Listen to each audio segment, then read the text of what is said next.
here in Seattle, Washington. My name is August White.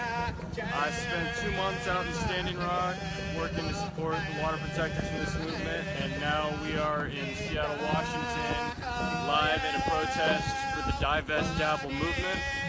We're here urging the City Council to divest $3 billion from this atrocity of a pipeline, and there's hundreds, if not thousands, of people gathered here in Seattle right now to show their support. I'm going to spin you guys around so you can take a look at what's going on.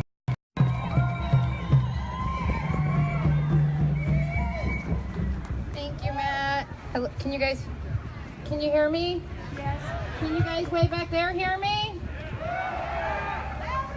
I kind of have oh, there we go. There I am. All right, thank you guys for being here tonight. Thank you for coming out here and standing in the cold with us. We stand with Standing Rock.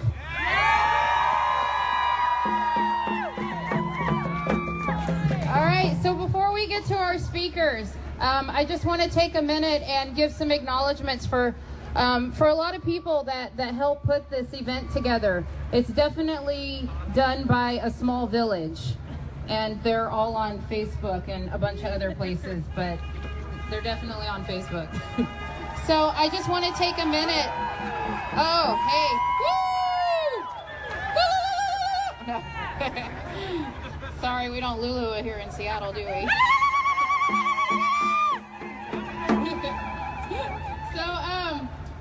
Right now I want to thank the dozens of people that have worked with the Defund Apple Seattle Action Coalition.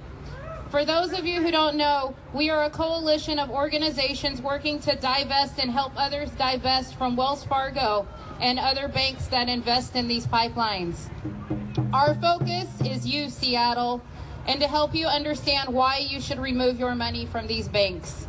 So with that, I also just want to take a moment and acknowledge the other movements that are going on across the nation. Yeah. Can we put our hands together for the things we saw this weekend? In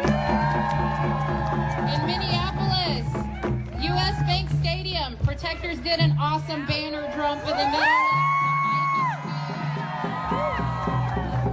Over the weekend, we had water protectors march in solidarity in the Rose Bowl parade. New York City supports us. Times Square supports water protectors, and they have a big sign right in the middle of Times Square with our water protectors on there. Florida's got statewide actions, and we also, right here in our local cities, Queen Anne, Issaquah, and Lake City have all done actions to divest from Wells Fargo. For anyone that's looking for information about what this is about, what is divesting, there's plenty of information.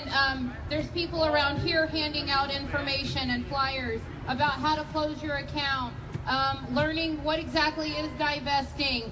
You can go to defundapple.org online, hashtag defundapple, hashtag Fair Wells Fargo, hashtag bank exit on Facebook, and it will pull up everything you need to know about this.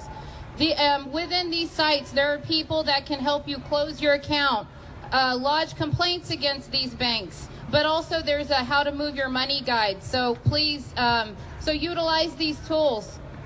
But before we get started again, I would just like to put our hands together for those that are part of the Seattle Action Coalition that helped put this event together.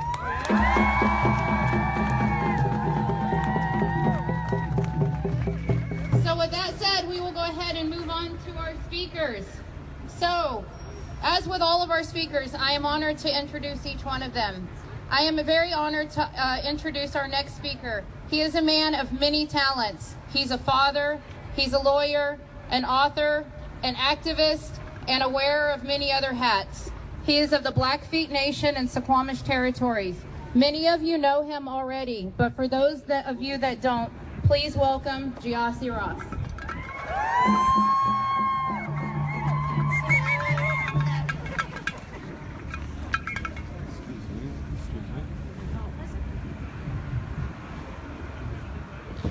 Where's Chad?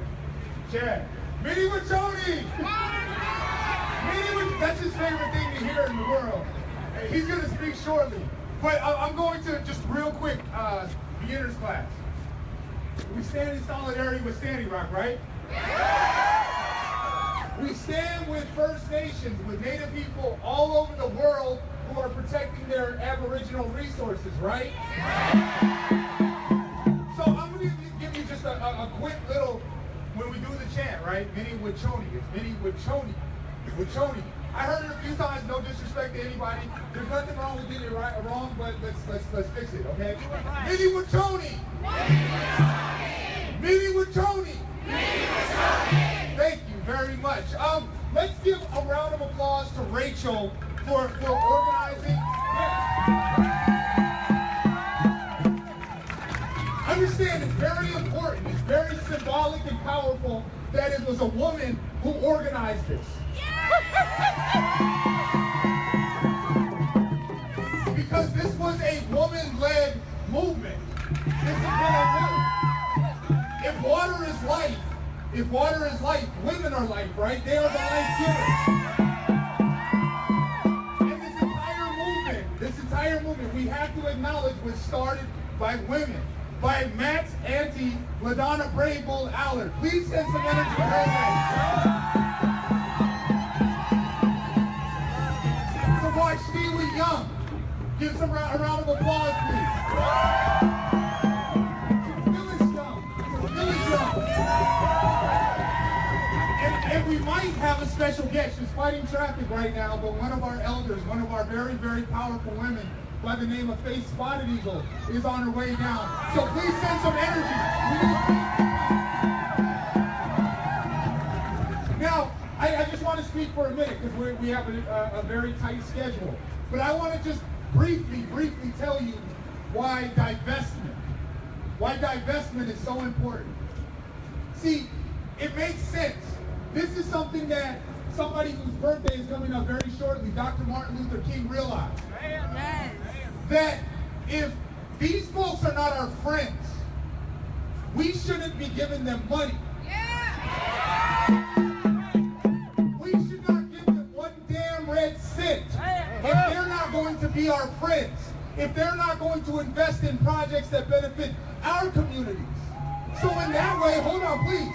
So in that way, we realize it's so much bigger than Standing Rock.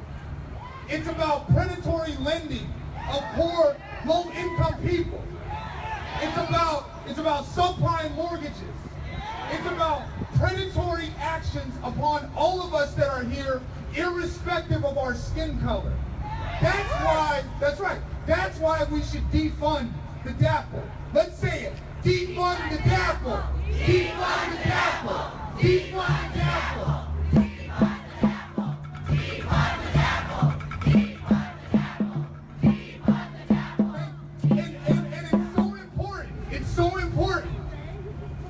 That we hold our institutions accountable. As Matt mentioned, there is a vote coming up very soon. Councilwoman Sawa has been pushing forward for the city of Seattle to defund the DAPL. Yeah, give her a round of applause. And we need to push forward on every single other council person to do this.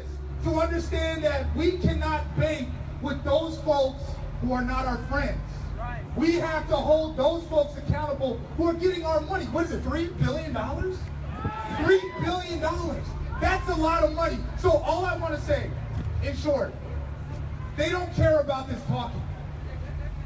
They don't care about the signs. It's important. We have to be out here for our energy, for our spiritual well-being. But they don't care about that. What they care about is when we take our money away. When we say City of Seattle is going to take $3 billion away, when the Puyallup tribe, and I hope Puyallup tribe, they're very progressive. They've been allies of this movement. We need to hold our Native communities accountable and say, we want you to likewise defund the DAPL. It's so important.